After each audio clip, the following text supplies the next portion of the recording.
So Rasulullah sallallahu alaihi wasallam has met with a delegation from Medina of Al-Ansar, 70 men, 2 women.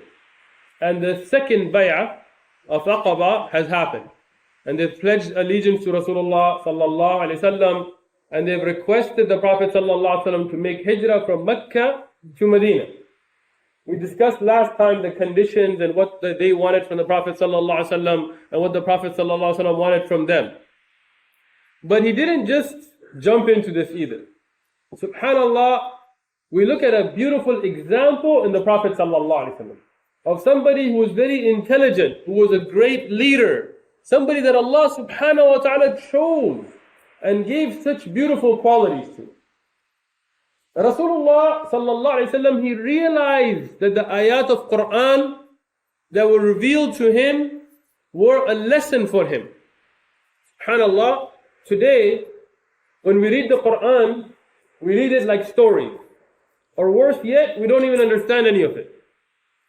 But the Prophet sallallahu alaihi wasallam, when he read the story of Musa alayhi salam, the story of Ashab al-Kahf, the story of those Anbiya before him, and those nations before him, he understood a lesson to be learned. So like Allah subhanahu wa ta'ala ordained in Bani Israel, in the children of Israel, the Qawm of Musa alayhi salam, that there should be 12 leaders. As we find in the Quran, that there were 12 leaders enjoined upon Bani Israel. Like that, at the death of Isa alayhi salatu wasalam, he prepared his followers to be leaders and du'ats. Like that, the Prophet sallallahu alaihi wasallam prepared 12 leaders from the Ansar. There were 70 men and 2 women. But if you think about it, like tomorrow, if all of the Arab attack Mecca, Medina, which is called Yathrib, 70 men can't fight off all of the Arab. So look at the hikmah of the Prophet sallallahu alaihi wasallam.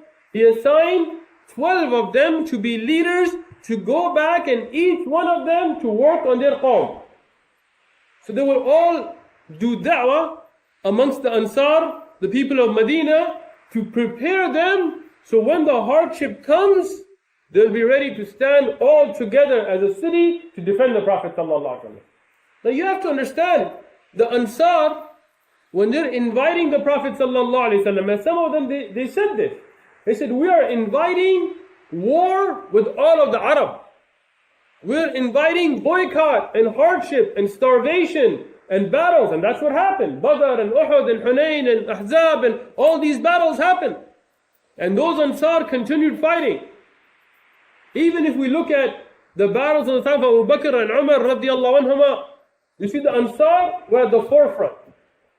So the Ansar knew that there was going to be a great hardship coming, but they loved the truth. They loved the haqq. They loved Islam. They loved the Prophet sallallahu alaihi wasallam so much, they were willing to stand for it. So Rasulullah sallallahu alaihi wasallam, he chose 9 people from Banu Khazraj and 3 people from Banu Aus. From the Qabila of Al-Aus, 3 of them. Because there were more people from Banu Khazraj than Aus, so in ratio, he chose leaders from them. From them, Asad bin Zurara, Al-Khazraji, Al-Ansari, radiyallahu anhu. Each one of these that I will read now, I could give 2-3 durus about their life easily. But in an effort to continue with the life of Rasulullah sallallahu alaihi wasallam, I'm just going to read the names. And we see from them, Sa'ad bin Rabi' Al-Khazraji Al-Ansari, Abdullah bin Rawaha Al-Khazraji Al-Ansari, Rafi' bin Malik Al-Khazraji Al-Ansari, Al-Barra bin Ma'rur Al-Khazraji Al-Ansari, Abdullah bin Amr bin Al-Haram Al-Khazraji Al-Ansari, Ubada bin Samit Al-Khazraji Al-Ansari, Sa'ad bin Ubada Al-Khazraji Al-Ansari, Mundhir bin Amr Al-Khazraji Al-Ansari. These are the 9 of the Ansar that are Banu Khazraj, that were made leaders. And each one of their names, you will hear them throughout these durus. Ubadah bin Samit radiallahu anhu, there is so much that to be known about him. And you can see his grave till today outside Masjid al-Aqsa. In Al-Quds, outside, not inside the masjid, outside the masjid, there is a maqbara, there is a graveyard, and you can see his grave. And he was from those Sahaba that fought and went all the way to Al-Quds. 3 people from Al-Aws, from the Qabilat Al-Aws, is Usaid bin Hudayr, as we discussed about him earlier, Sa'ad bin Khutayma radiyallahu anhu, Abu Haytham Al-Ansari Al-Awsi radiyallahu anhum. These were the 3 from Al-Aws. Why prepare these leaders? Because of the great wisdom that these people will then feel responsible for the da'wah. And we should take a lesson. If we want to do da'wah in a certain country, in a certain place, we should make some people responsible. And we should choose the most pious and the most knowledgeable of them. And then they should work on their nations.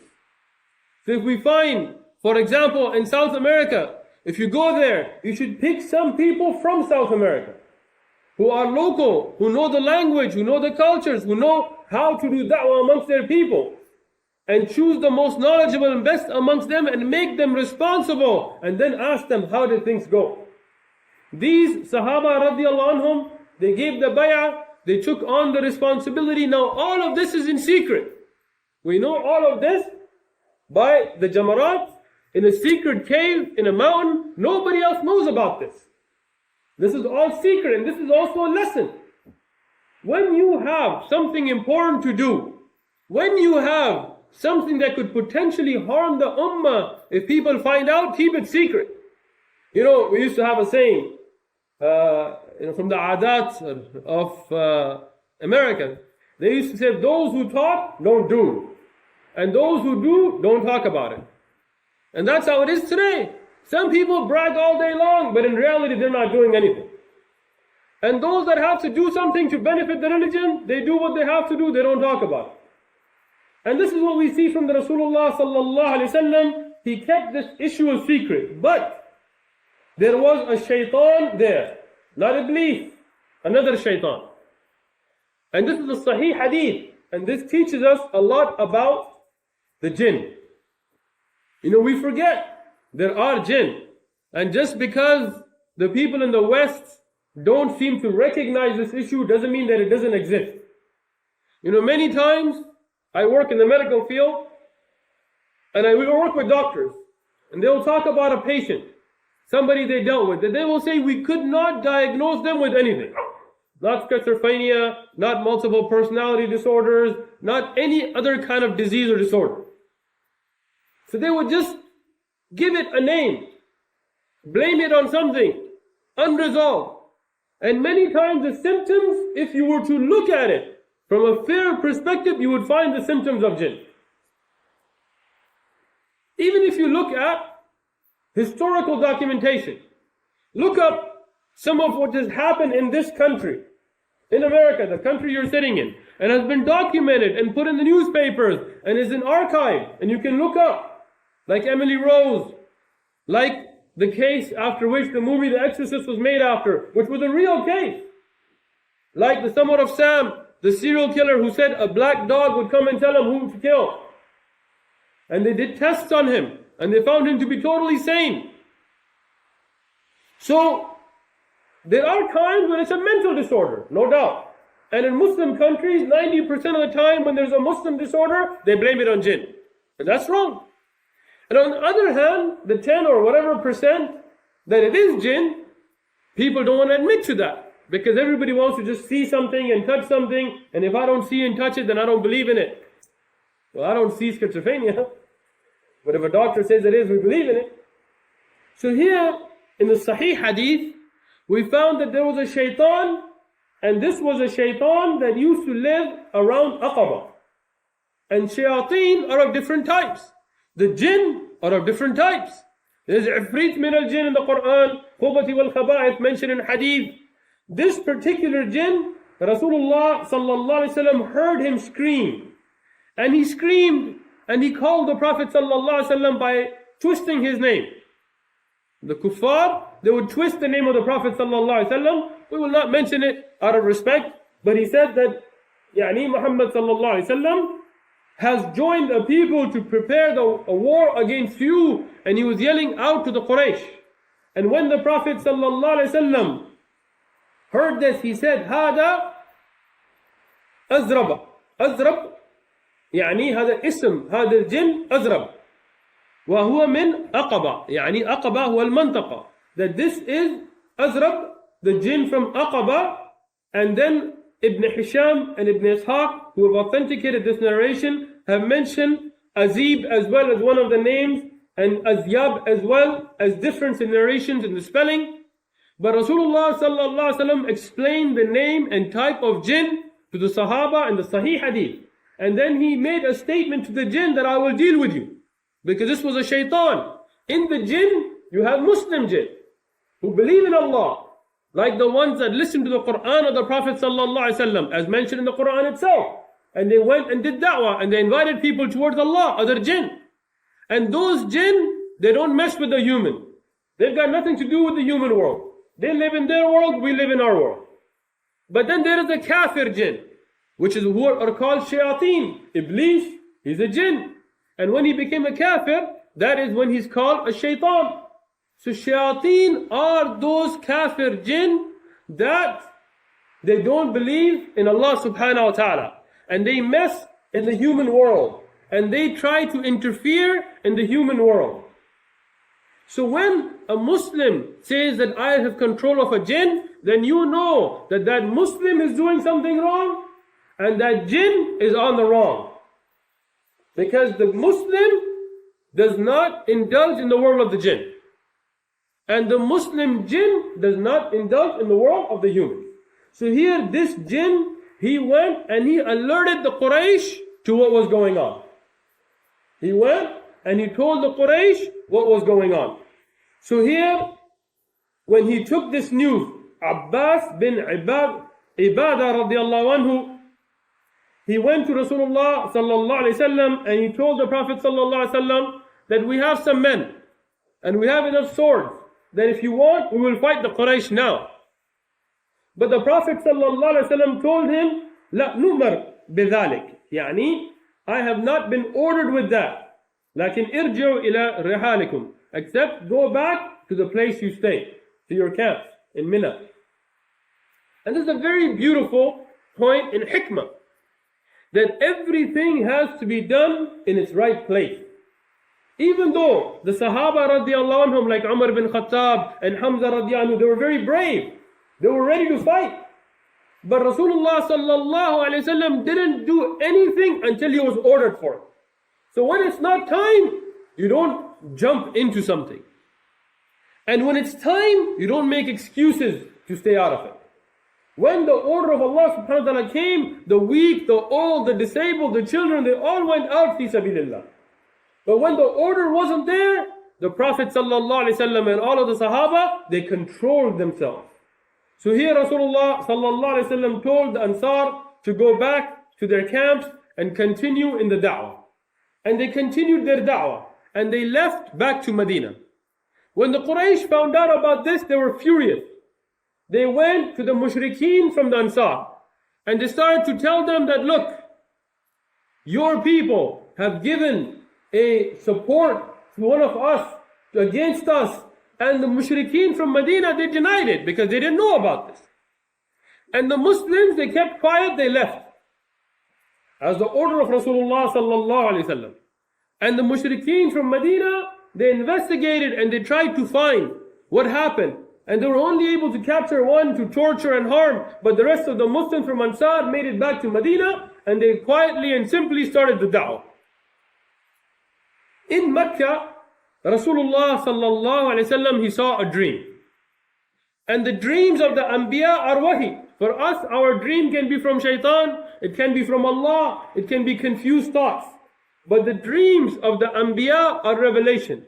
So they saw a place between two rivers where there are date palm trees, where there are many farms. Because Mecca had no farms, it was rugged, it was mountainous.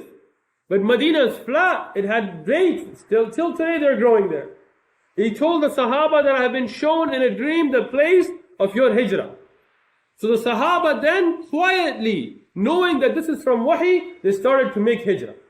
And who was the first one to make hijrah was Abu Salama radiallahu anhu.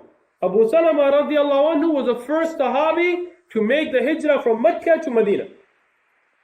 And when he went to make hijrah, he had Salama and his newborn little child with him. But the Quraysh were very bad people. They were very harsh people. They didn't even allow the Muslims to just go. You know, some people, they just want to kick you out. But the Quraysh were so harsh, they wouldn't even let them go. So they attacked him. But he continued. He was firm. He wanted to make hijrah. Why? Not because he'll get a good job in Medina and then he'll get a good job at some kind of institute and start making a lot of money. Like a lot of brothers nowadays, they go move somewhere to make more money and they say, I'm making hijrah. You know, they move somewhere where somebody offers them a really good job and they say, I'm making hijrah. Hijrah of the Sahaba was hijrah to hardship. They were leaving their houses. They couldn't take their wealth. They couldn't take their families. But their hijrah was for the sake of Allah, to be able to practice their religion freely. So when he was making hijrah, the family of Salama, the wife of Abu Salama, they came and they attacked him. And they told him that if we can't stop you, because we know that even if we stop you today, you're going to do it tomorrow. If we can't stop you, we are going to take our daughter, yani your wife, and we're going to imprison her in her house. And they had power, they had more people. So they took Salama and they let Abu Salama go. And Abu Salama, through that hardship, even without his wife and child, he made hijrah. And he was the first one to make hijrah from Mecca to Medina. And we talk about Habasha, Uthman radiallahu anhu, Jafar radiallahu anhu, they made hijrah already to Habasha. But to Medina, the first Sahabi was Abu Salama radiallahu anhu. The family of Abu Salama, who were not Muslim, but they had ghira, yani what we call ghirat. They had this self-respect. So they went to the family of Salama. And they said, if you won't let her go, that's fine. But this child belongs to our family, so we're taking the child. Subhanallah. So now they took Salama's little baby from her. And they kept the baby in Mecca. But they kept the baby, the son, which is Salama, radiallahu anhu, with the family of Abu Salama. So now Abu Salama is in Medina, it's called Yathrib still. And Salama is imprisoned in her house. And the baby is in the house of Abu Salama. Look at the hardship. Salama radiallahu anha, a truly pious Sahabiya, one of the awliya of Allah subhanahu wa ta'ala that had great miracles happen with her. She will become a mother of the believers, as we will discuss. Every day she would go out from the morning till the evening and cry. She had no other weapon, no other way. She was imprisoned. But she would cry every day for her husband and her child. One whole year she cried. Every single day until her family. They couldn't bear to see it anymore. And they let her make hijrah. And they gave her her child. And she set out to Medina alone. Now, again, many of the ahkam of women's travel and things obviously had not come at that time. So don't try to take ahkam from this. But she had nobody to go with. And the Muslims were being imprisoned.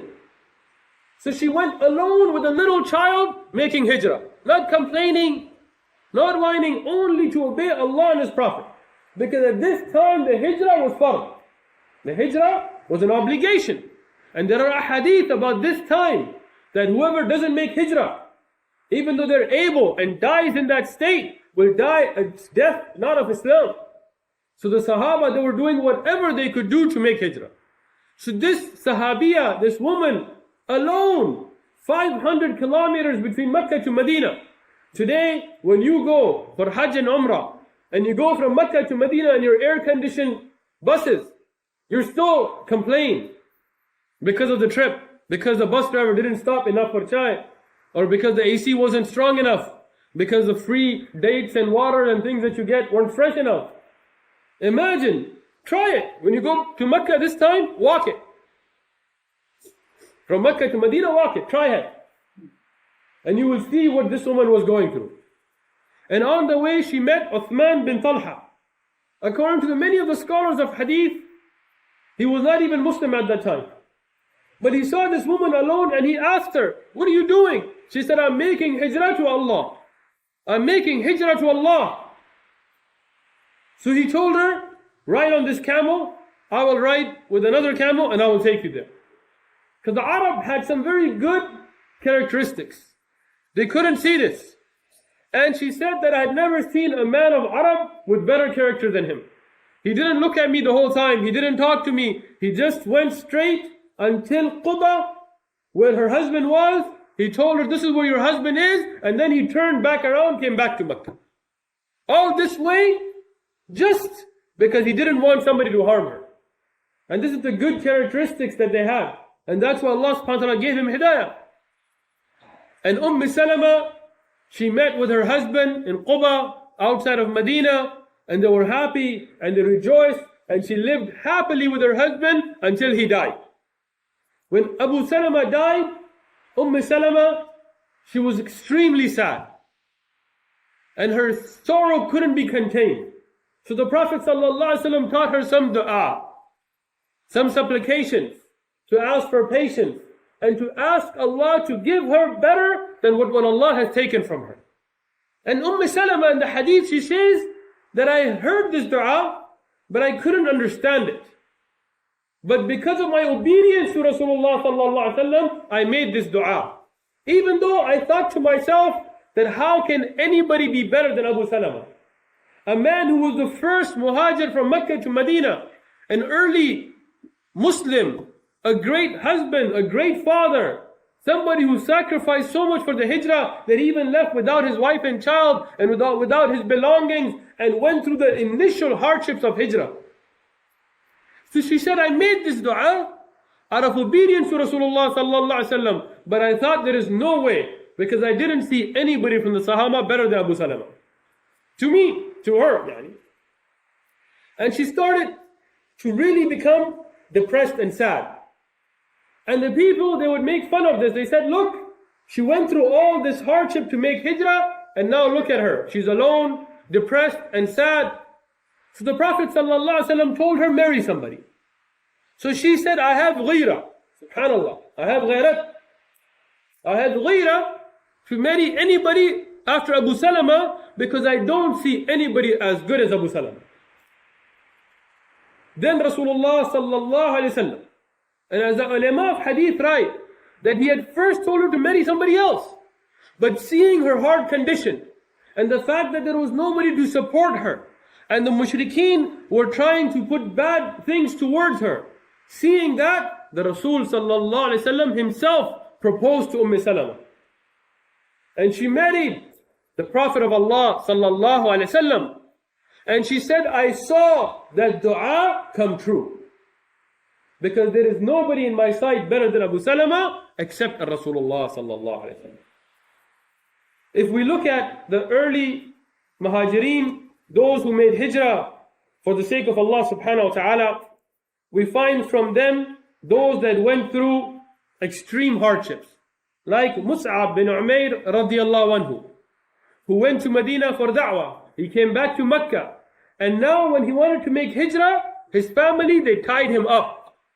And his family was very rich. They were very powerful. They physically tied him with ropes until he escaped. And when he made hijrah as one of the early muhajirin from Mecca to Medina, in Medina, he had nothing. You have to understand, the people of Mecca were traders. They were people who used to do trade, tajir. They were businessmen. And Medina was a farming town. So people of Mecca, when they made hijrah, the Quraysh didn't let them take their wealth. So when they went to Medina, they went through a lot of physical hardship, a lot of financial hardship, but they did this out of love for Allah subhanahu wa ta'ala. So Mus'ab bin Umair radiyallahu, who was raised from the richest of the youth of Mecca, as we discussed earlier in the durus, now he became so poor that he would be wearing the harsh cloth that you use for keeping potatoes and sacks, things that you put vegetables in. From the finest of silks, from the best of smells, from the best of clothing, now to wearing such harsh clothing with thorns to tie it together. After the Prophet ﷺ makes hijrah to Medina, when he would see Mus'ab bin Umair radiallahu anhu in the worst of clothing, in the harshest of clothing, he would cry. The Prophet ﷺ would cry and tell the story of Mus'ab bin Umair radiallahu anhu. But you will see how Allah will make him a shaheed and what types of darajat Allah will give him in Jannah. A few years in dunya he went through hardship. But imagine his pleasure in the qabr, his pleasure on the day of judgment, his everlasting pleasure in Jannah. The honor and respect that till today we are praising him and speaking about him. Nobody today is praising Abu Jahl, even though he tried to live in the most luxurious of life. Or Abu Lahab, or any of those kuffar.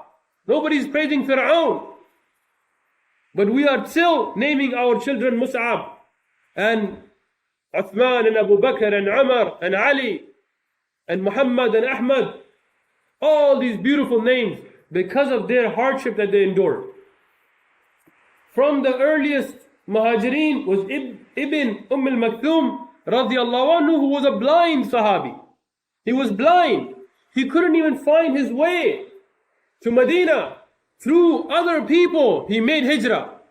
Some of the Sahaba told him, you are old, blind, and poor, so you have an excuse, don't make hijrah. He said, Wallahi, Allah and His Prophet have ordered it. Even if I have to crawl, I will go and make hijrah to Allah and His Prophet. And he made hijrah. From those who wanted to make hijrah was Abu Bakr as-Siddiq, who was always from the Sabiqun, from the first to do everything good.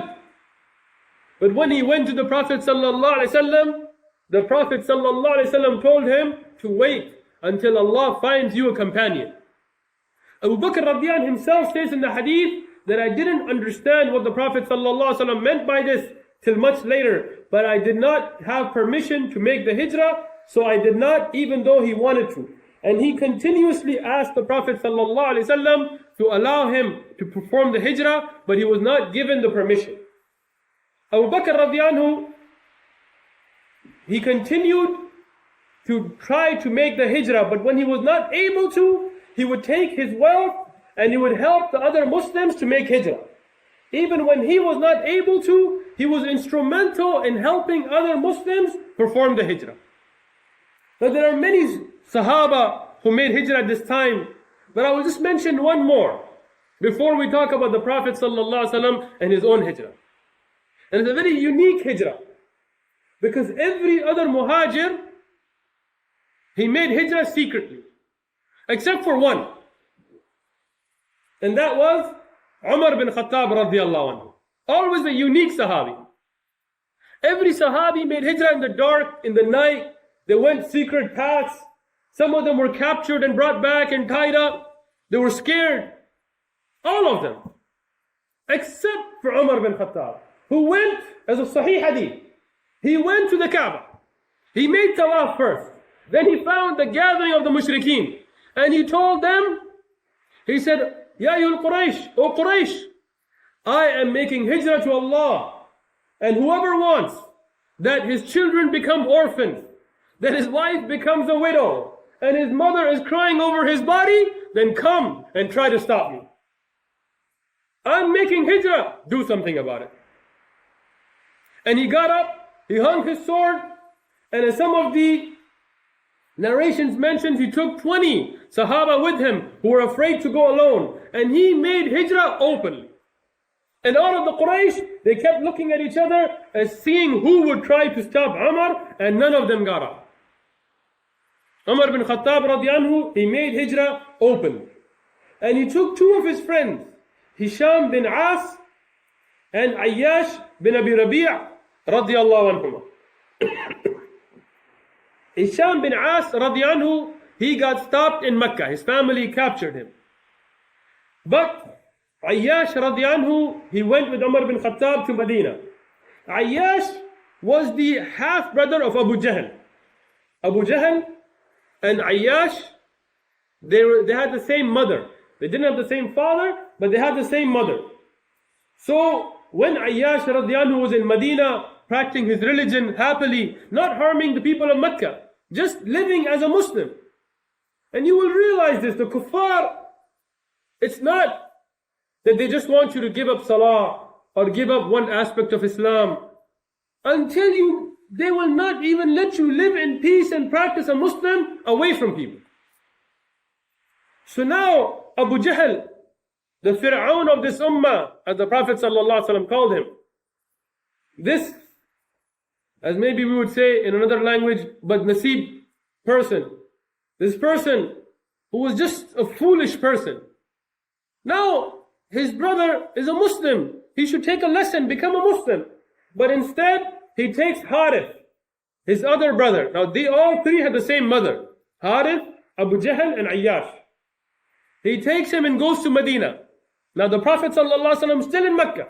He goes to Medina and he tells Ayyash radiallahu anhu that, look, your mother has taken an oath, meaning it's their mother together, has taken a qasam, that she will not comb her hair, meaning not take care of herself, not bathe, not just leave herself. And she will not sit in the shade until she sees her son Ayyash. That's a trick. It's a lie. The kuffar, they lie. And Umar radiallahu anhu was a very intelligent man. You know, people sometimes paint Umar radiallahu anhu as simplistic, but that's not true at all. He was very intelligent. As Umar radiallahu anhu said, that I don't trick people and I don't allow anybody to trick me. SubhanAllah. So Umar radiallahu anhu told Ayyash radiallahu anhu, these people are lying, from his farasa. And he told him, look, even if it's true, let it be. Because when she gets lice in her hair, she'll start combing her hair herself. And when the heat of Mecca affects her, she'll be running after shade. So don't fall for these tricks. Stay as a Muslim. You did what Allah ordered you. It was fard. Stay the path. And we see this trick today. Some brothers, they become Muslim or sisters, and then their family puts pressure and they start giving in. Like, yes, brother, it's okay, but I'm just going to go to this church thing once for my mother. Or I'm just going to go to this thing for my father or for my uncle. Because they're not Muslim and out of hikmah. You know, have good respect for them. Have good dealings with them. But halal and haram and kufr and shirk, draw your line. So here Ayyash radiallahu anhu, he falls for this trick. And he tells Umar, I'm going to go back just to see her and I'm coming right back. Umar radiallahu anhu knew this was a trick. So he tells Ayyash that my advice to you is don't go. But if you are going to go, do this. Take my camel. SubhanAllah, look at the Sahaba and how much they spent for the sake of Allah. Today, imagine one of us tells the other one, you know what, if you're going to go, here, take my car. You know, it's very hard for us. Today we may say it. And especially because Umar radiallahu anhu's camel was a very expensive camel. So Umar radiallahu anhu told him, my camel is the fastest and the most expensive of camels. So take it, and if they try to trick you, then ride it because it'll be faster than theirs and come back to Medina. He gave him an out. And Ayyash radiallahu anhu agreed, and he took the camel of Umar radiallahu anhu. And he started to go. Now Abu Jahl, the Fir'aun of this ummah, he's a very tricky man. So he tells Ayyash on the way that, you know, my camel has become really weak. It's really old. And you're my brother, and you're a Muslim. You know, it's a trick. Muslims should never be tricked like this. He says, you're such a good person, your religion is such a good person. If such a good religion, become Muslim. He tells him, let me ride with you. So Ayyash radiallahu anhu, trying to have good akhlaq, he tells him, okay. So Abu Jahl puts his stuff on his camel, and then for himself, gets on the camel of Ayyash radiallahu anhu, and as soon as he gets off, he tackles Ayyash radiallahu anhu, and Harith, also his brother, tackles him, and they tie him up. And they beat him, and they torture him. Look, Ayyash radiallahu anhu is trying to be good with him, and look at what they do with him. And then they wait for daytime to bring him into Mecca in the daytime. They didn't even come in at night, because they wanted to put the Muslims to shame. And they were coming into Mecca with Ayyash radiallahu anhu tied up, saying that, look at this foolish man. And they made up terms. Till today, you see the kuffar and the Ahlul Bid'ah, they make up terms for the Muslims. Salafists, Wahhabists, this ist, Islamists, that ist. Today, every time a Muslim wants to practice his religion in accordance to Quran and Sunnah, somebody's going to call him a Wahhabi. What's a Wahhabi? Don't know. And why are you calling someone Wahhabi? I don't know. It's a really horrible thing. They drink blood and marry their sisters and eat children or something. People just make up these terms. And there's nothing new. The Quraysh were doing this too. So they made up terms for the Muslims and they called him Sufaha, yani foolish people. And they said, look, what is the end result of the foolish? When they become Muslim, they come humiliated like he's coming. And they tied him, physically tied him, imprisoned him, and didn't allow him to make hijrah. And Umar radiallahu anhu, what a good friend he was. Even though his camel is gone now, and Ayyash radiallahu anhu didn't listen to his wife, he didn't tell him, I told you so. Now you lost my camel, and you're gone, and I was right, and you were wrong, and you're an idiot. No.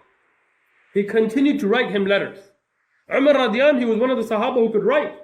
So he continued to write letters to Ayyash radiallahu anhu to give him targheeb. And when Rasulullah sallallahu alaihi wasallam, he found out, he made qunut al-nazila in the salah for Ayyash radiallahu anhu and some of the Sahaba that were captured by the Quraysh. And Ayyash radiallahu anhu himself says that the letters from Umar, they kept the iman fresh in my heart. Until he escaped and he went back radiallahu anhu to Medina and he lived out as a Muslim and as a great warrior for Islam. From those Sahaba that went early on, you have to understand that they went through a lot of hardships. One more that I will mention, I was going to skip it, but it's important. It's Suhaib al-Rumi. Suhaib al-Rumi radiallahu anhu. Suhaib al-Rumi is not actually from Rome. Suhaib radiallahu anhu is Qurayshi, he's Arab, but as a young child he was kidnapped and taken to Rome. And he was raised amongst the Romans. And that's why they called him Suhaib al-Rumi. There's a hadith where Umar radiallahu anhu used to get upset with him and tell him that, are you Roman or Arab? Because if you're Roman, don't claim to be Arab. And if you're Arab, don't claim to be Roman. And that's interesting because there is a mana in Sharia to give nasab to a lineage that doesn't belong to you. So Suhaib al-Rumi, when he would write his name, he would put al-Qurayshi. But he would say al-Rumi, and he explained to Umar radiallahu anhu that this is for having lived in Rome, like we say al-Damishqi or Baghdadi, as a place, not a race. And Umar radiallahu anhu used to get upset with him because his Arabic wasn't clear. And Suhaib al-Rumi would tell Umar that it's not that I don't love the Arabic language. It's because as a child I was raised amongst the Romans. So the makharij don't come out straight. And the Sahaba, they loved him even though he was not clear in his Arabic. Suhaib al-Rumi, when he came back to Mecca after escaping the Romans and their slavery, he was poor because he wasn't raised amongst the Arab tribes. He wasn't raised trading. He just escaped and came back. But he was a hard worker. So he worked hard in Mecca and he became rich. And when it came time to make hijrah, he left his wealth and he went secretly. But many of the Quraysh, they came together and they followed him. Suhaib al-Rumi, he took his sword and he took a lot of arrows with him. And when they stopped him, he told them, look, I'm not scared to die. I'm not scared to become shaheed for the sake of Allah. But I have a lot of arrows and you know that I'm an excellent marksman. So when I start shooting my arrows, I will kill as many of you as I can. At least 15, 20, whatever comes at me first, I'm going to kill. And then I have my sword. And I will fight you till the death. So why do you want to destroy yourselves for me as one person? Let me go to my Rabb and make hijrah. So here, the Quraysh, because they were people who were greedy, they told him that you came to Mecca broke. And now you're leaving with all our wealth. So we can't have this. Suhaib al-Rumi told him, look, if you want the money, I don't even have it with me. I'm not even taking it with me. And I'll tell you where it is in Mecca. You can go back and have all of it because I don't care about money. Let me just go and practice my religion. Subhanallah. Imagine your life of savings. You're willing to give it up just to be able to practice your religion. So the Quraysh, they agreed. And Allah subhanahu wa ta'ala revealed ayat about him. About those who sell themselves, yani they sell all their wealth, everything they earn, for the sake of Allah subhanahu wa ta'ala. And the Prophet sallallahu alaihi wasallam, he said about him that he has won. Suhaib, he won. Yani in this fight with the Quraysh, Suhaib, he won. And Allah subhanahu wa ta'ala made him rich again in Medina.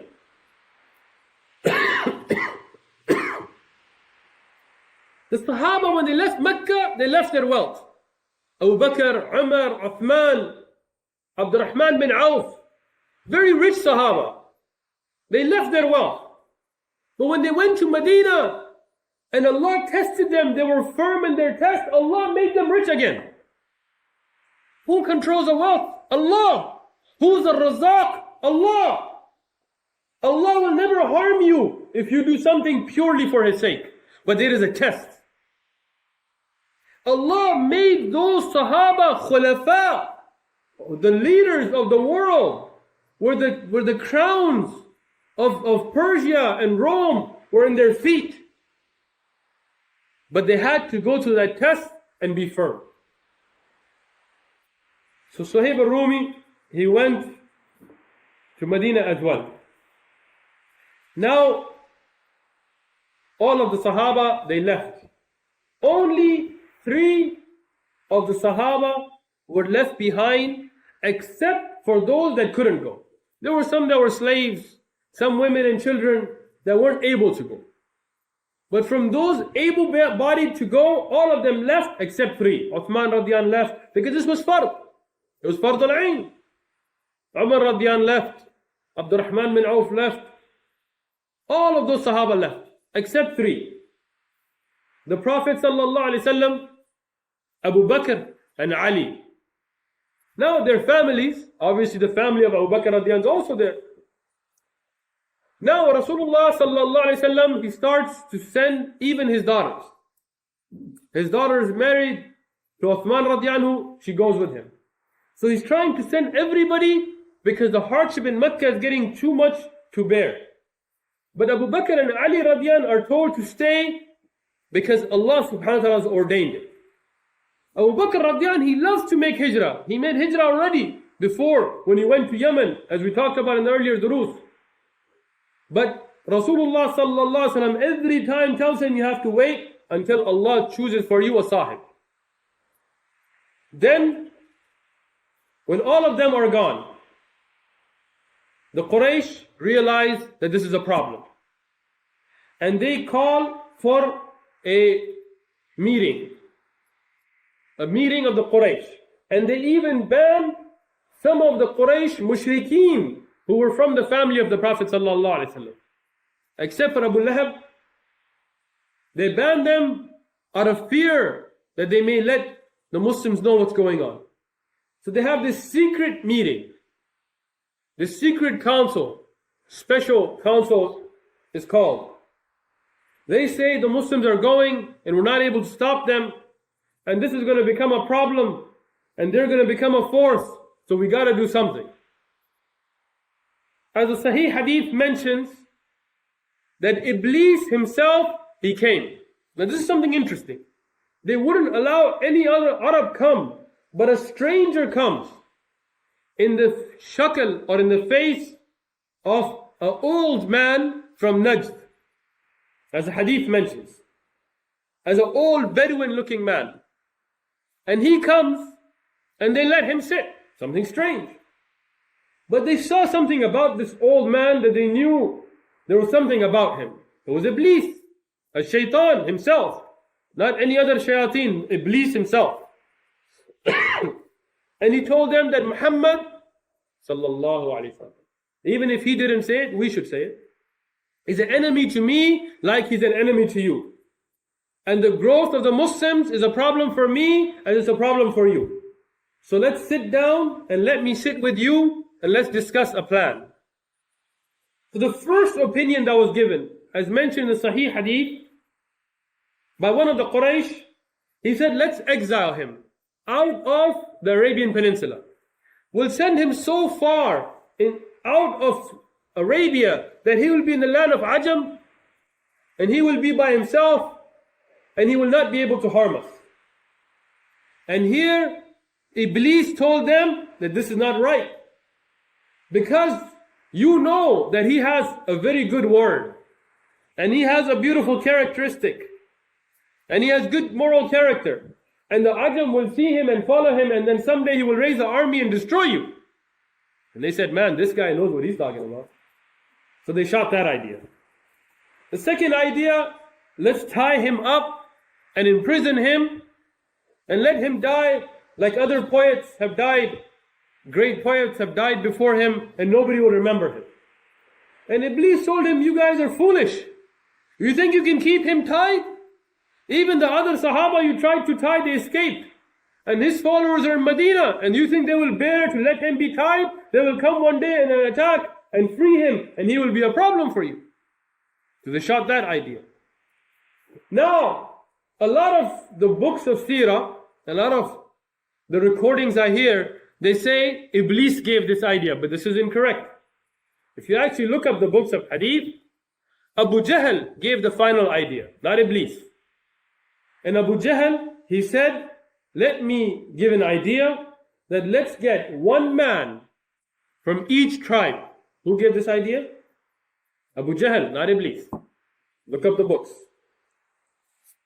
Abu Jahl said, let's take one man from each sub-tribe of the Quraysh and give him a sword and let them all attack Muhammad sallallahu alaihi wasallam together, and that way no one tribe can be blamed. And if his family wants blood money, we will collect 100 camels, and that was the blood money at the time, and we'll give it. But his family cannot fight all of the Quraysh, because nobody will know whose sword is the one that killed him. And Iblis said, that is the idea. So they made this plan, and Iblis left and disappeared. And at this time, this was a secret. None of the Muslims knew. Not even the mushrikeen from the family of the Prophet ﷺ knew. But Jibreel ﷺ, he came and gave this news to the Prophet ﷺ. And we know that making hijrah was nothing new. We find the Ashab al-Kahf in the Quran. They made hijrah as well. We find Musa ﷺ, when Fir'aun and his people were making a plan to kill him, he made hijrah himself. And these ayat were revealed to the Prophet ﷺ in Mecca. So the Prophet ﷺ knew about hijrah.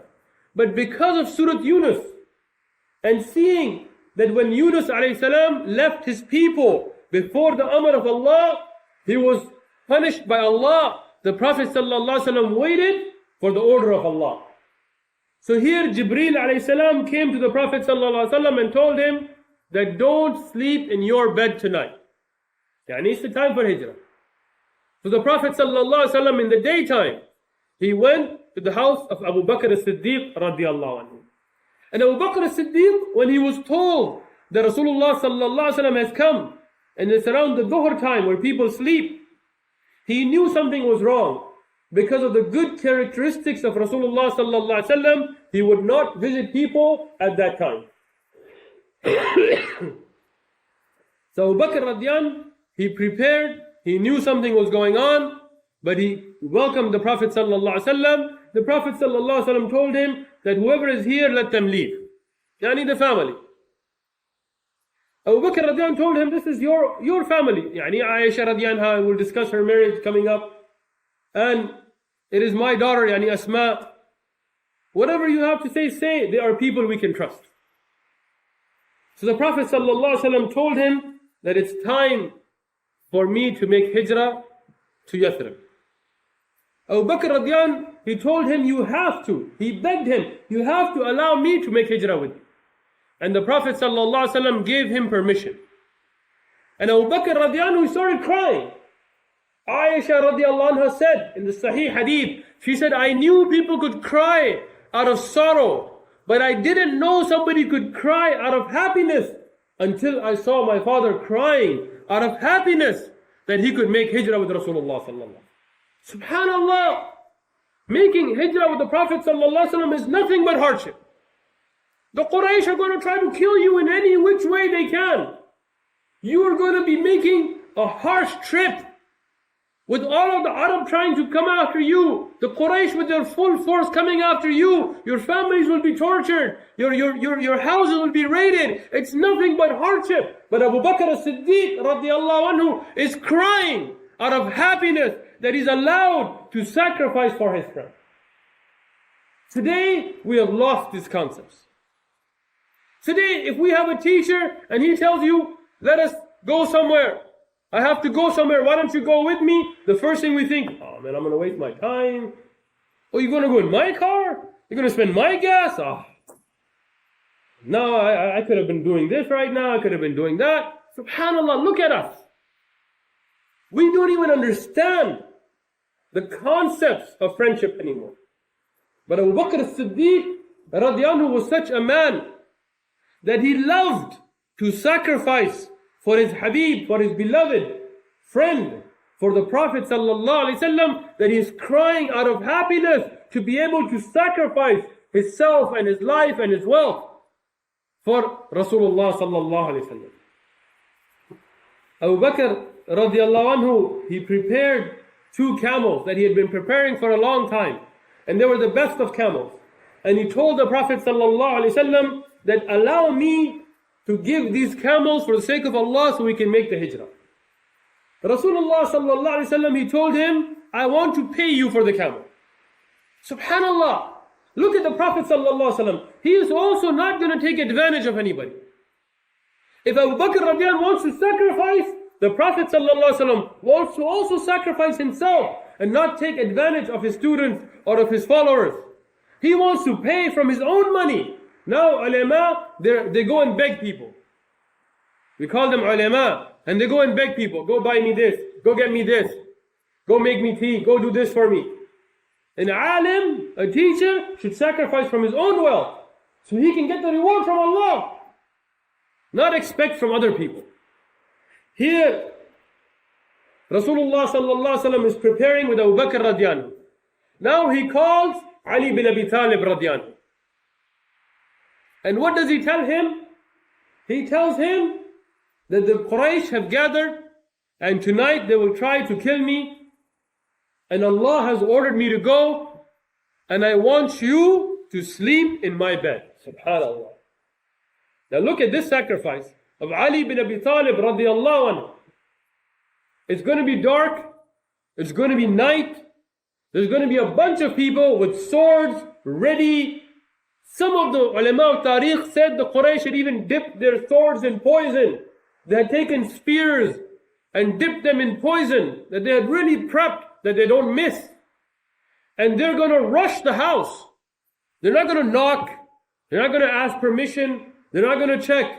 They're going to rush the house, and whoever's in the bed is going to get hit by every sword and every spear by every man. That's a pretty harsh thing to ask. But it's the order of Allah. And Ali bin Abi Talib radiallahu, he became happy to put his life at risk for Rasulullah sallallahu alaihi wasallam. And the Prophet sallallahu alaihi wasallam told him, Insha'Allah, I will see you in Medina. Later he would be asked, how did you sleep? How could you sleep knowing that a man from each tribe is out in the middle of the night ready to attack and kill you? He said, Ali radiallahu, he said, it was the best night of my life, and I slept the most peaceful I slept ever. He said, how? He said, because when the Prophet ﷺ told me that I will see you in Medina, I knew that they couldn't kill me, that the words of Rasulullah ﷺ couldn't be a lie. So I knew that I would go to Medina and see the Prophet ﷺ. And we will stop here for today and continue next week, inshaAllah ta'ala. We call everybody to be consistent in coming to the duroos so that we don't miss what is going to happen in the next very important event in the life of Rasulullah sallallahu alaihi wasallam. Jazakumullahu khair.